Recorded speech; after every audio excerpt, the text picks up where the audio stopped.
आप मेरे भारत देश को क्या बना रहे हो यार। हर बात पर भावनाएं आहत होंगी। दोस्तों ये तस्वीर देखिए, धर्मेंद्र जो हैं वो स्पाइस जेट से एक जगह से दूसरी जगह जा रहे थे। अब स्पाइस जेट की जो एयर होस्टेसेस हैं उनसे मुलाकात करती हैं और उसके बाद स्पाइस जेट ट्वीट करता है और ट्वीट आपके सामने है। वो कहते हैं garam dharam and our red hot girls. अब मैं आपको एक बात बता दूं, नंबर एक, धर्मेंद्र को गरम धर्म के नाम से भी जाना जाता है।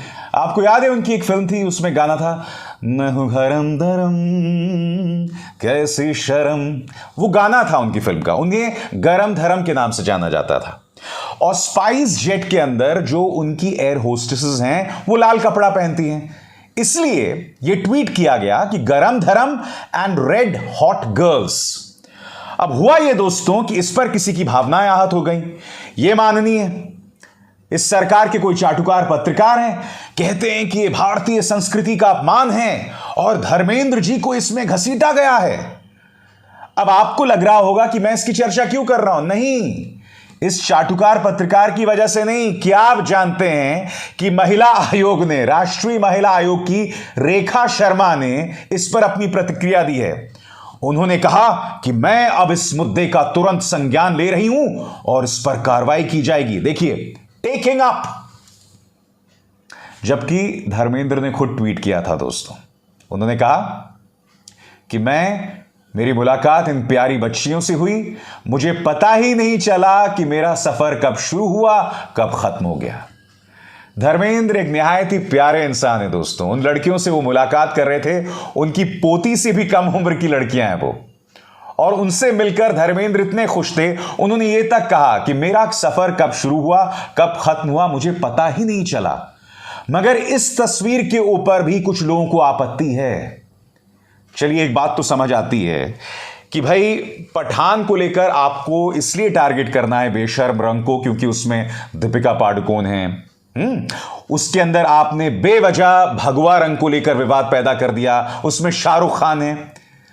मगर धर्मेंद्र कुछ स्पाइस जेट की एयर होस्टेसेस से मुलाकात कर रहे हैं और स्पाइस जेट ने सिर्फ इतना कहा garam dharam and are red hot girls. उसमें भी अब राष्ट्रीय महिला आयोग कह रहा है कि हम इस पर कार्रवाई करेंगे। कहां गया आपका दिमाग, कहां गई आपकी सोचने की क्षमता? आप मेरे देश को क्या बना रहे हैं? और मैं रेखा शर्मा जी से एक सवाल पूछना चाहता हूं। यह है राष्ट्रीय महिला आयोग की अध्यक्ष दोस्तों। जब हाथरस के अंदर बिटिया के साथ नाइंसाफी होती है, जब रातों रात उसका शव जला दिया जाता है, तो ये पूरी तरह से खामोश रहती हैं, कुछ नहीं कहती हैं। जब बलात्कारी राम रहीम को पैरोल पर रिहा कर देती है बीजेपी सरकार, चूंकि उन्हें आदमपुर में चुनाव जीतना होता है, तो इनके मुंह से एक शब्द नहीं निकलता। स्वामी चिन्मयानंद छोटी छोटी लड़कियों का यौन उत्पीड़न करते हैं, उन्हें एक्सप्लॉइट करते हैं।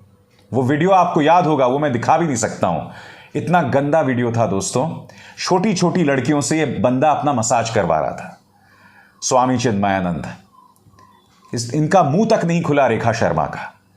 और बात वहां नहीं रुकी।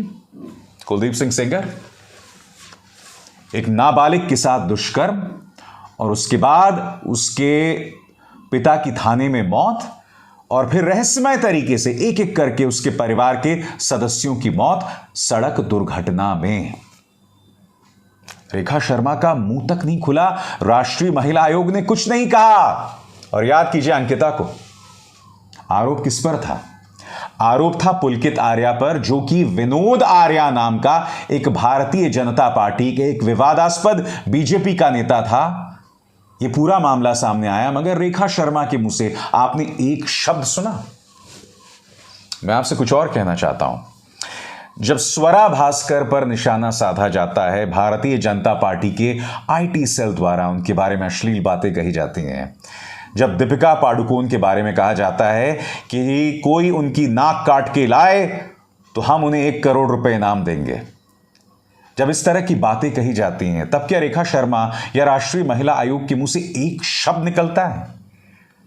कितना बड़ा मजाक बनाकर रख दिया राष्ट्रीय महिला आयोग ने खुद को। चलिए, राष्ट्रीय महिला आयोग को तो मैं समझता हूं, देश की महिला और बाल विकास कल्याण मंत्री, स्मृति ईरानी, इनका तो मुंह तभी खुलता है जब राहुल गांधी पर हमला करना हो। अभी कल ही की बात है, मैंने एक शो किया था, आपको बताया था कि इन्होंने सोनिया गांधी और राहुल गांधी पर निशाना साधने के लिए, तंज कसने के लिए सोनिया गांधी जी को मम्मी जी बता दिया। अब मैंने कल कहा था कि अब राहुल गांधी की बहन तो नहीं है, तो फिर आप सोनिया गांधी को मम्मी जी क्यों बोल रही हैं? मैं आपको एक बात बतलाना चाहूंगा दोस्तों, महिला सुरक्षा को लेकर, महिला अस्मिता को लेकर, महिला सम्मान को लेकर पिछले 8 सालों में जो मजाक बनाया गया है, खासकर जो तमाम संस्थाएं हैं जिनकी जिम्मेदारी है महिलाओं को सुरक्षा देने की, महिलाओं की अस्मिता का रखरखाव करने की, उन्होंने मजाक बनाकर रख दिया है। और इसमें राष्ट्रीय महिला आयोग जो है वो कहीं ना कहीं भारतीय जनता पार्टी का एक एक्सटेंशन बनकर रह गई है। इनके मुंह से एक शब्द नहीं निकलता है। और ये खुद जो रेखा शर्मा है, इनके पुराने ट्वीट्स उठाइए, इतने वाहियात, इतने घटिया ट्वीट्स उन्होंने किए हुए हैं। महात्मा गांधी के बारे में इतनी अश्लील बातें रेखा जी ने कही है, मैं आपको बतला तक नहीं सकता हूं। मैं आज भी उन्हें रेखा जी कह रहा हूं। इन्हें मैं नहीं जानता हूं कि प्रधानमंत्री नरेंद्र मोदी की सरकार ने क्या सोचकर राष्ट्रीय महिला आयोग का अध्यक्ष बना दिया था। अब ये लोग बवाल किस बात पर कर रहे हैं कि धर्मेंद्र ने मुलाकात की स्पाइस जेट की एयर होस्टेसेस के साथ, इस तस्वीर के साथ। धर्मेंद्र जी कह रहे हैं इन प्यारी बच्चियों से मुलाकात करके मुझे कितना अच्छा लग रहा है।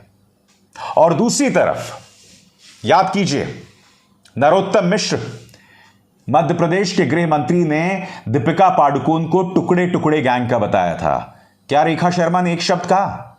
मध्य प्रदेश के जो स्पीकर हैं विधानसभा के, उन्होंने कहा कि तुम अपनी बेटी के साथ, शाहरुख को, उनकी बेटी पर हमला बोलते हुए, कि तुम बेशर्म रंग अपनी बेटी के साथ बैठकर देखना, बेवजह उनकी बेटी को खींचा जा रहा है।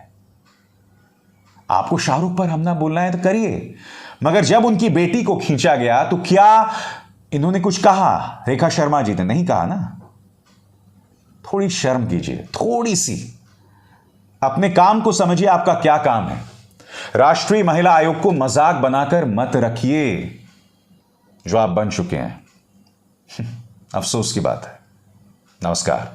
स्वतंत्र और आजाद पत्रकारिता का समर्थन कीजिए, सच में मेरा साथी बनिए। बहुत आसान है दोस्तों, इस ज्वाइन बटन को दबाइए और आपके सामने आएंगे ये 3 विकल्प, इनमें से एक चुनिए और सच के इस सफर में मेरा साथी बनिए।